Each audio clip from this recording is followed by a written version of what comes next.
Hello everyone, स्वागत है आप सभी का टॉप स्ट्रेंथ चैनल में। इस वीडियो में हम पढ़ेंगे आधुनिक काल 1850 से लेकर अब तक। ठीक है, इसके पहले के जो काल थे, आदि काल हुआ या रीति काल है, वक्ति काल है, वो हम कर चुके हैं। अभी लास्ट जो हमारा बचता है वो है आधुनिक काल। ये इंपॉर्टेंट है। ठीक है, यहाँ से क्वेश्चन जो है पूछे जा सकते हैं और पूछे भी गए हैं एग्जाम में। ओके, इसके साथ ही अगर आप वीडियोस की पीडीएफ चाहते हैं तो लिंक आपको जो है डिस्क्रिप्शन बॉक्स में दिया गया है, वहां जाके आप जो है एचएससी क्रैश कोर्स ले सकते हैं। इसमें आपको सभी वीडियोस की पीडीएफ दी जाएगी जो पहले हो चुकी हैं और जो अभी हो रही हैं। ओके, तो चलिए शुरू करते हैं आधुनिक काल को। देखिए, आधुनिक काल 1850 से लेकर अब तक के काल को क्या कहा जाता है? आधुनिक काल के नाम से जाना जाता है।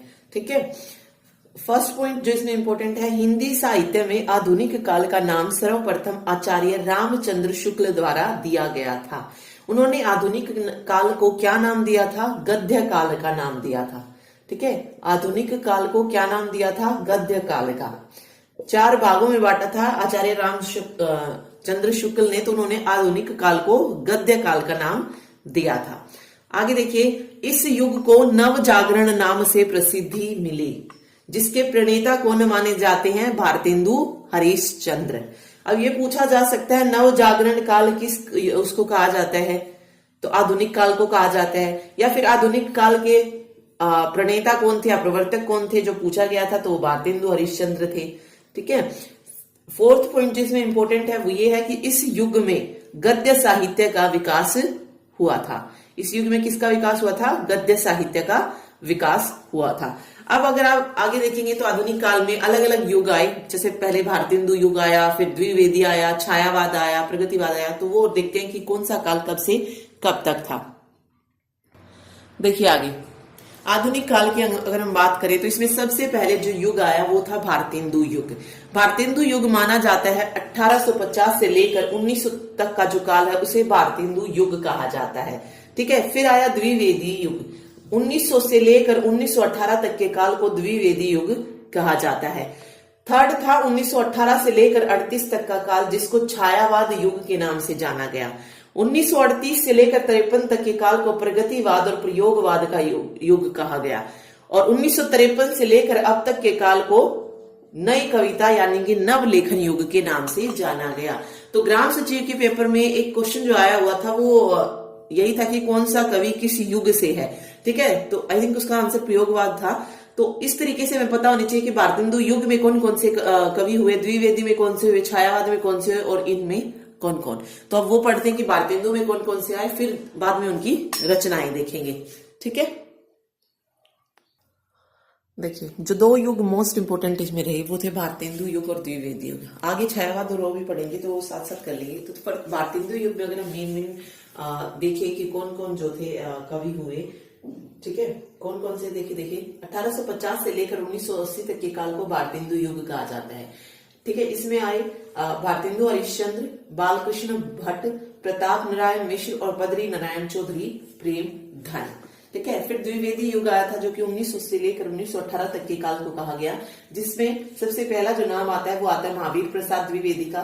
फिर पंडित चंद्रधर शर्मा गुलेरी, अध्यापक पूर्ण सिंह, बाबू श्याम सुंदर दास, बाल मुकुंद गुप्त, पंडित किशोरीलाल गोस्वामी और बाबू गोपाल राम गहमरी। ठीक है, इनकी जो है साथ साथ बुक और देख लेते हैं द्विवेदी युग की। आगे देखिए, द्विवेदी युग में हमने पढ़ा था महावीर प्रसाद द्विवेदी, जिनकी रचना थी सरस्वती पत्रिका। ये क्या थे? उनके संपादक थे। ठीक है, फिर आता है पंडित चंद्रधर शर्मा गुलेरी। इन्होंने कहानी लिखी थी उसने कहा था। ठीक है, अब ये क्वेश्चन भी आ सकता है, जैसे क्वेश्चन आया था कि इनमें से कौन सी कहानी है, इनमें से कौन सा उपन्यास है। तो इस तरीके से भी क्वेश्चन आ सकता है। तो पता होना चाहिए कि उसने कहा था क्या है या गेहूं और गुलाब क्या है। तो उसने कहा था एक कहानी है। फिर अध्यापक पूर्ण सिंह ने लिखा गेहूं और गुलाब, जो कि क्या था? एक निबंध था। बाबू श्याम सुंदर दास ने साहित्यालोचन लिखा, ये एक आलोचना थी। ठीक है, बाल मुकुंद गुप्त, ये आपको पता है हरियाणा के एग्जाम में पहले ही पूछा जा चुका है, हरियाणा जीके में, कि शिव शंभू के चिट्ठे जो थे किसने लिखे थे? तो ये बाल मुकुंद गुप्त ने लिखे थे और ये क्या था? एक निबंध था। ठीक है, फिर आता है पंडित किशोरीलाल गोस्वामी। इन्होंने कौन सी रचना लिखी? अंगूठी का नगीना, ये एक उपन्यास था। ठीक। फिर बापू गोपाल राम गहमरी, इन्होंने लिखे रचना अद्भुत लाश, ये भी क्या था, एक उपन्यास था। ठीक है, तो ये द्विवेदी युग के कुछ महत्वपूर्ण रचनाएं और उनके युग में जो भी लेखक हुए वो हैं। ठीक है, अब हम जो है वन बाय वन पढ़ते हैं। सबसे पहले हम भारतेंदु युग आया, उसमें क्या क्या चीजें हुई, वो सारे इंपॉर्टेंट पॉइंट्स डिस्कस करते हैं। आगे देखिए, हिंदी गद्य के विकास को जो था 2 भागों में बांटा गया। ठीक है, एक था आधुनिक काल से पहले जो हिंदी गद्य था, और दूसरा आधुनिक काल में जो हिंदी गद्य हुआ। हिंदी गद्य के युग आधुनिक काल में हम पढ़ चुके हैं, भारतेंदु और द्विवेदी युग, छायावादी युग, वो तो आ जाते हैं आधुनिक काल में। फिर आती है आधुनिक काल से पहले के हिंदी गद्य, तो इसको भी 4 भागों में बांट दिया गया। इसमें 4 गद्य कौन से आए, एक था राजस्थानी गद्य, फिर मैथिली गद्य, ब्रज भाषा गद्य, और 4th था खड़ी बोली के गद्य। ओके, तो ये हिंदी गद्य के विकास को कितने भागों में बांटा गया, इस तरीके से भी जो है क्वेश्चन पूछा जा सकता है। ठीक है, अब पढ़ते हैं हम भारतेंदु युगीन गद्य। ठीक है, भारतेंदु के युग में गद्य। देखिए आगे, भारतेंदु युगीन गद्य पढ़ रहे हैं। इसी युग से हिंदी गद्य का विकास जो है माना जाता है। ठीक है, गद्य का जो विकास हुआ था वो सबसे पहले भारतेंदु युग में ही हुआ था। ठीक है, इसीलिए जो था इस काल को गद्य काल किसने कहा था, रामचंद्र शुक्ल ने कहा था। इस युग में निबंध, नाटक, उपन्यास आदि की रचना की गई, मतलब बहुत सारी चीजें आई। अब तक जैसे कविताएं आ रही थी, अब इसमें निबंध आए, नाटक भी आए, उपन्यास भी आए, आलोचना भी आई, तो बहुत सारी चीजें जो थी इसमें रची गई। ठीक है, यहां से कुछ महत्वपूर्ण तथ्य हम पढ़ रहे हैं। सबसे पहले देखिए, नागरी प्रचारिणी सभा की स्थापना किसने की थी, ये इनके संस्थापक थे श्याम सुंदर दास, राम नारायण और शिव कुमार। 1893 में नागरी प्रचारिणी सभा की स्थापना की गई थी। तो ये हिंदी साहित्य से रिलेटेड है, इसीलिए पूछी जा सकती हैं। ठीक है, फिर तदीय समाज और कवि वचन सुधा का प्रकाशन। देखिए, तदीय समाज की स्थापना 1873 में भारतेंदु हरिश्चंद्र ने की थी, और कवि वचन सुधा का प्रकाशन 1867 में काशी में किसने किया था, भारतेंदु हरिश्चंद्र ने ही किया था। ठीक है, तो ये पॉइंट्स भी आपको पता होनी चाहिए। ठीक है, एक और क्वेश्चन जो इंपॉर्टेंट बनता है, क्या है, हिंदी भाषा की शुद्धता एवं परिष्कार के प्रवर्तक।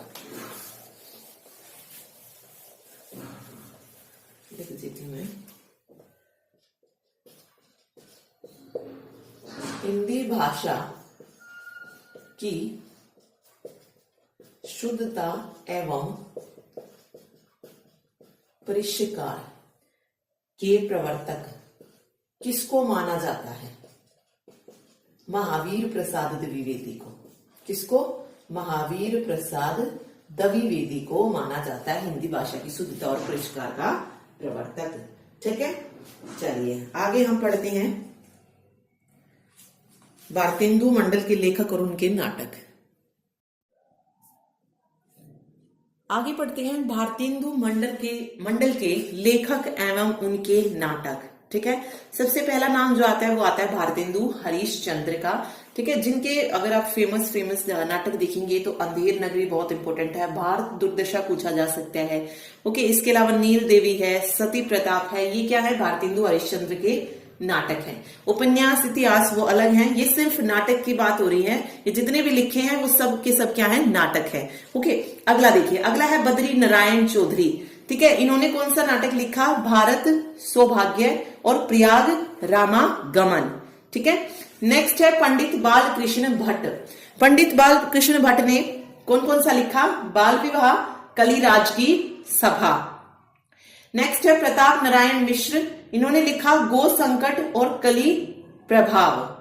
अगला देखिए राधा चरण गोस्वामी, इन्होंने कौन कौन सा नाटक लिखा, अमर सिंह राठौर और बूढ़े मुंह मुहासे।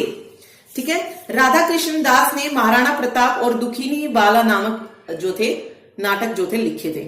ओके, इसमें सबसे मोस्ट इंपोर्टेंट वही है, भारतेंदु हरिश्चंद्र एक तो बहुत इंपोर्टेंट, प्रताप नारायण मिश्र भी इंपोर्टेंट है। अदरवाइज आपको सारे याद रखनी है क्योंकि एचएससी के लिए आजकल सब इंपोर्टेंट है।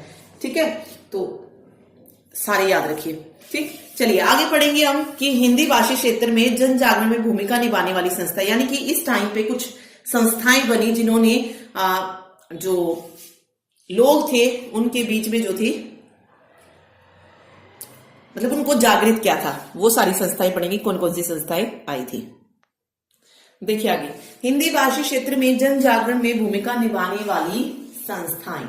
ओके, देखिए ब्रह्म समाज, सबसे पहले ब्रह्म समाज आया जिसकी स्थापना किसने की थी? राजा राम मोहन राय ने। और ये कब बनाया था? 1829 में। ठीक है, फिर आया रामकृष्ण मिशन जिसकी स्थापना स्वामी विवेकानंद ने की 1867 में। 1867 में ही प्रार्थना समाज आया जिसकी स्थापना की थी महादेव गोविंद रानाडे ने। ठीक है, 1882 में फिर आर्य समाज भी बना और थियोसॉफिकल सोसाइटी भी बनी। आर्य समाज को बनाया था स्वामी दयानंद सरस्वती ने और थियोसॉफिकल सोसाइटी को बनाया था एनी बेसेंट ने। ठीक है, ये कुछ संस्थाएं थी जिन्होंने जो थी जन जागरण में, मतलब हिंदी भाषी जो क्षेत्र थे उनमें जो थी कुछ भूमिका जो थी निभाई थी लोगों को जगाने के लिए। ठीक है, चलिए, इसके अलावा स्वामी दयानंद सरस्वती की एक बुक और पूछी जाती है यहां से, सत्यार्थ प्रकाश। सत्यार्थ प्रकाश बुक पूछी जाती है कि ये किसकी है? तो ये भी स्वामी दयानंद सरस्वती की ही है। ठीक है, इन्होंने ही आर्य समाज की स्थापना की थी। आगे पढ़ते हैं भारतेंदु युग में जो पत्र पत्रिकाएं आई उनके बारे में। आगे देखिए, प्रमुख पत्र पत्रिकाएं पढ़ते हैं। सबसे पहले है बालबोधिनी और हरीश चंद्र चंद्रिका। इसे किसने लिखा है? भारतेंदु हरीश चंद्र ने लिखा है। ठीक है, फिर है हिंदी प्रदीप। हिंदी प्रदीप को लिखा है बालकृष्ण भट्ट ने। ठीक है, ब्राह्मण जो है, ब्राह्मण को किसने लिखा है? प्रताप नारायण मिश्र ने। हिंदी दीप्ति प्रकाश कार्तिक प्रसाद खत्री ने लिखा है और आनंद कादम्बिनी को लिखा है बद्री नारायण चौधरी ने। तो ये क्या है? प्रमुख पत्र और पत्रिकाएं हैं और इनको लिखा किसने है? ये दिया गया है। ठीक है, प्रताप नारायण मिश्र नाम बहुत इंपॉर्टेंट है। भारतेंदु हरिश्चंद्र दोनों इंपॉर्टेंट है, बालाबोधिनी और हरिश्चंद्र चंद्रिका। ओके, इसके अलावा आनंद कादम्बिनी जो पत्रिका है वो इंपॉर्टेंट है जिसे बद्री नारायण चौधरी ने लिखा है। ओके, तो ये पांचों जो भी है पत्र पत्रिकाएं, इन्हें याद रखिए। ठीक है, चलिए आगे देखते हैं। आगे देखिए, हिंदी गद्य की प्रमुख विधाएं कौन कौन सी और उनकी रचनाकार कौन सी है? सबसे पहले अगर आपसे पूछा जाए कि हिंदी की प्रथम कहानी कौन सी है, ठीक है, कौन सी कहानी है? जो पहली कहानी थी वो थी इंदुमती और जिसको लिखा था किशोरी लाल गोस्वामी ने। ठीक है, अगर प्रथम कहानी पूछी जाए तो इंदुमती। अगर हिंदी का पहला उपन्यास पूछा जाए तो कौन सा? परीक्षा गुरु, जिसे लिखा लाला श्रीनिवास दास ने। ठीक है, अगला देखिए, मोस्ट इंपोर्टेंट क्वेश्चन है ये, हिंदी का प्रथम यात्रा वृत्तांत कौन सा और इसको किसने लिखा है? तो वो है सरयू पार की यात्रा। हमने भारतेंदु हरिश्चंद्र का जीवन परिचय जब पढ़ा तो बताया था मैंने आपको, सरयू पार की यात्रा एक यात्रा वृत्तांत है जिसे भारतेंदु हरिश्चंद्र ने लिखा है। आगे है, हिंदी का पहला नाटक कौन सा लिखा गया था? तो नहुष लिखा गया था जिसे लिखा था गोपाल चंद्र गिरिधर दास ने। ठीक है, तो ये थी हिंदी की प्रथम, अगर आपसे कहानी, उपन्यास, यात्रा वृत्तांत या नाटक अगर पूछा जाता है तो। ठीक है, इसके अलावा भारतेंदु हरिश्चंद्र के इतिहास की बात की जाए, उन्होंने कौन सा इतिहास लिखा था? तो उन्होंने कश्मीर कुसुम, भारतेंदु हरिश्चंद्र ने कश्मीर कुसुम नामक जो था उपन्यास भी जो था लिखा था, सॉरी इतिहास लिखा था। ओके, और इसके अलावा जयदेव का जीवन वृत्त नामक एक जीवनी भी लिखी थी। जयदेव का जीवन वृत्त।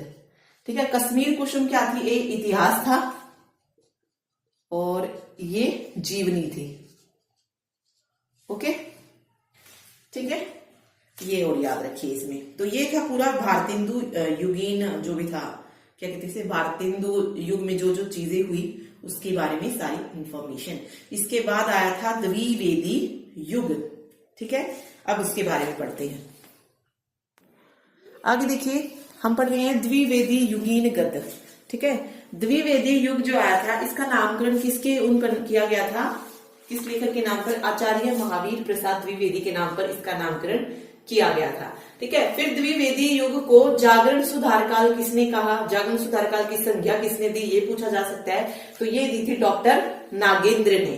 ठीक है, नेक्स्ट है भारतेंदु युग तथा द्विवेदी युग को जोड़ने वाली कड़ी के कवि कौन बने? तो किसने जोड़ने का काम किया था? बाल मुकुंद गुप्त ने। ठीक है, फिर द्विवेदी युग में कुछ फेमस जो जीवन चरित्र लिखे गए, मतलब जीवनियां कहते हैं ना लोगों के बारे में जो लिखी गई, वो देखते हैं। सबसे पहले है विशुद्ध चरितावली, ये लिखी थी माधव प्रसाद मिश्र ने। हरिश्चंद्र का जीवन चरित्र किसने लिखा? बाबू शिवनंदन सहाय ने लिखा। तुलसीदास का जीवन परिचय, जीवन चरित्र, ये भी बाबू शिवनंदन सहाय ने लिखा। बाबू राधा कृष्ण दास किसने लिखा? रामचंद्र शुक्ल ने लिखा। ये मोस्ट इंपोर्टेंट है, याद रखिए रामचंद्र शुक्ल का। अदरवाइज चारों इंपोर्टेंट है, बट ये आपको जरूर पता होना चाहिए।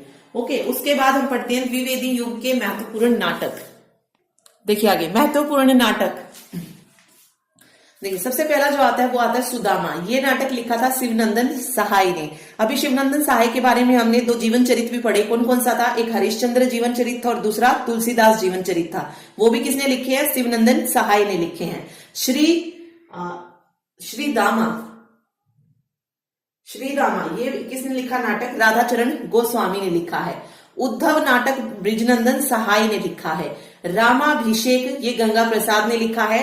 वीर जयमल गंगा प्रसाद गुप्त ने लिखा है। मरछ कटिकम ये अनुदित है। आपको पता है मतलब लाला सीताराम ने मृच कटिकम का अनुवादित भाग यानी कि इसको अनुवाद करके लिखा था हिंदी भाषा में, तो वो थे लाला सीताराम। नागानंद किसने लिखा था? नागानंद किसका नाटक था? हर्षवर्धन का था। और इसको अनुदित किसने किया? सदानंद अवस्थी ने। ठीक है, तो ये जो थे द्विवेदी युग के महत्वपूर्ण नाटक थे। ठीक, चलिए आगे पढ़ते हैं। उपन्यास और कहानी और रह गए हैं, वो और पढ़ लेते हैं। चलिए आगे देखिए, उपन्यास की हम बात कर रहे हैं। तारा और रजिया बेगम उपन्यास, ये किसने लिखा? किशोरी लाल गोस्वामी ने लिखा। ठीक है, फिर है आगे सरकटी लाश और जासूस की भूल। ये 2 उपन्यास किसने लिखे? गोपाल दास गहमरी ने लिखे। ठीक है, नेक्स्ट है आदर्श दंपति और आदर्श हिंदू, ये लज्जाराम शर्मा ने लिखे थे। अध खिलाफुल इंपोर्टेंट है। ठीक है, ये एग्जाम में पूछा भी मतलब बहुत बार पूछा जाता है अध खिलाफुल किसका उपन्यास है, तो ये अयोध्या सिंह उपाध्याय का है। ठीक है, आगे है चंद्रकांता भूतनाथ और अनूठी बेगम, ये उपन्यास किसके हैं? देवकी नंदन खत्री ने जो है इन उपन्यास को लिखा है। ओके, तो हमने द्विवेदी युग की रचनाएं में महत्वपूर्ण नाटक पढ़े हैं, उपन्यास पढ़ लिए, जीवन चरित्र पढ़ लिया है। ओके, अब जो बचता है वो बचती है कहानी। आगे देखिए, कहानी है इंदुमती। कहानी को किसने लिखा है? किशोरी लाल गोस्वामी ने लिखा है। नेक्स्ट है प्लेग की चुड़ैल कहानी, ये लिखी है लाला भगवान दीन ने। ठीक है, उससे अगली है 11 वर्ष का समय, ये कहानी लिखी है रामचंद्र शुक्ल ने। दुलाई वाली कहानी लिखी है बंग महिला ने। और उसने कहा था, मोस्ट इंपोर्टेंट है ये, उसने कहा था, ये लिखे चंद्रधर शर्मा गुलेरी। 11 वर्ष का समय भी इंपोर्टेंट है, इंदुमती इंपोर्टेंट है, तो ये याद रखिए ये कहानियां किसने लिखी थी। और फर्स्ट चीज ये भी याद रखिए कि ये कहानी है या उपन्यास है। ठीक है, इस तरीके से भी क्वेश्चन पूछ सकते हैं वो, तो ये याद रखिए। चलिए, ये हो गया हमारा द्विवेदी युग। उसके बाद कौन सा युग आया था? छायावाद युग आया था। तो उसमें देखते हैं कौन कौन मेन हुए।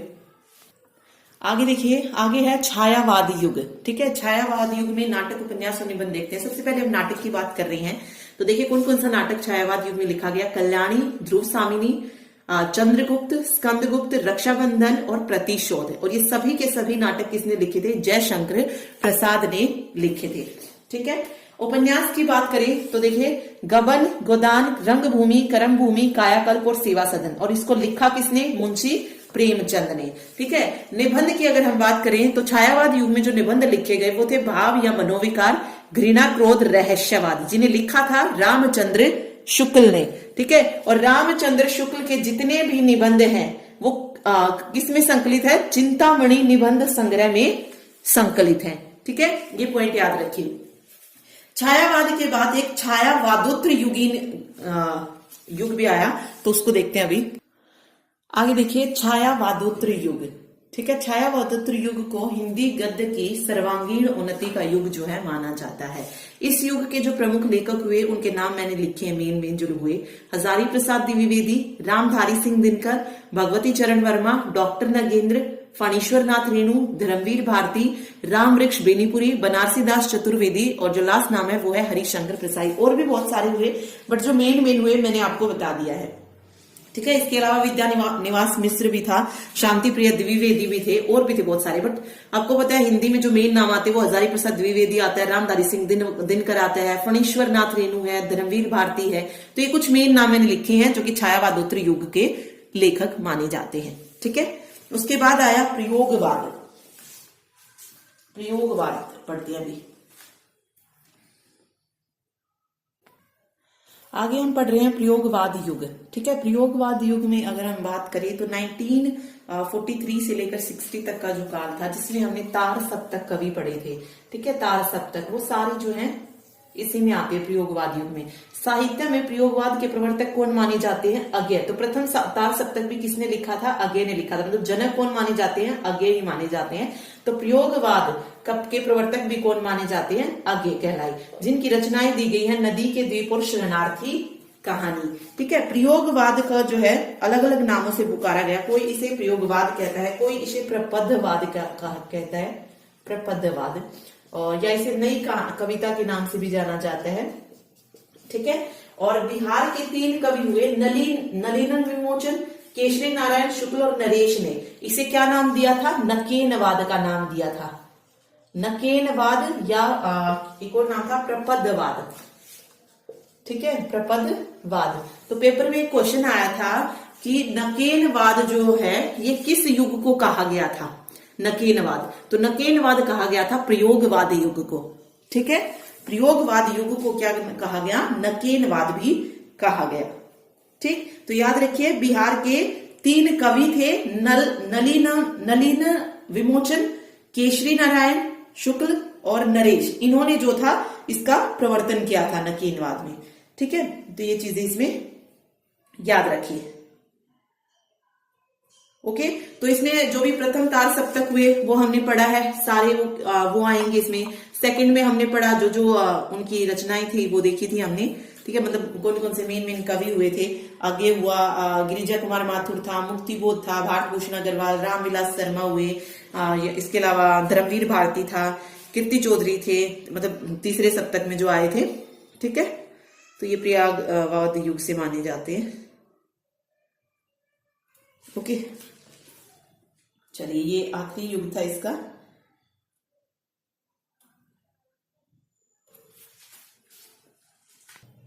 ठीक है, प्रयोगवाद युग को हमने नई कविता भी कहा है, या इसको जो है एक और चीज याद रखिए, नई कविता को अलग युग के नाम से भी जो है जाना जाता है। ठीक है, प्रयोग एक नामवर सिंह हुए हैं, नामवर सिंह। इन्होंने प्रयोग नाम को जो था एक दूषित शब्द माना और एक नई संज्ञा दे दी थी इसको। किस नाम से? नई कविता के नाम की संज्ञा दी थी। ठीक है, और जो दूसरा सप्तक आया था वो इसी उसमें आया था, फिर नई कविता के युग में। और फिर आगे तीसरा सप्तक और चौथा सप्तक, मतलब प्रयोगवाद युग का ही नाम बिगाड़कर अगेन क्या कर दिया गया? नई कविता जो था किया गया था। तो ये मेन युग जो है हमने आधुनिक काल के पढ़ लिए हैं। ठीक है, हमें जस्ट पता लग गया है कि हाँ भाई ये चीजें हुई थी, ये युग आया था। ठीक है, किसमें कौन था, मेन जो था हमने सब कुछ इसमें कवर कर लिया है। ठीक है, आगे 1-2 क्लास और लेंगे हिंदी साहित्य की, और उसमें जो है बहुत सारी चीजें और पढ़ने की कोशिश करेंगे पेपर से रिलेटेड। जिस तरीके के क्वेश्चन पेपर में देखने को मिले थे, देखिए बहुत सारे क्वेश्चन तो इसमें से जितना हमने कवर किया है इसमें से ऑलरेडी आ चुके हैं। हर एक शिफ्ट में आई थिंक 2-2, 3-3 क्वेश्चन जो थे हर एक में हो चुके हैं। जो हमने पूरा कवर किया अभी तक उसमें 2-2, 3-3 क्वेश्चन जो है हम कर चुके हैं हर एक शिफ्ट के। ठीक है, बाकी जो बचते हैं, जैसे लाइन पूछी गई थी। ठीक है, लाइन से रिलेटेड क्वेश्चन था कि ये किस कवि या लेखक की लाइन है, तो वैसे क्वेश्चन देखेंगे।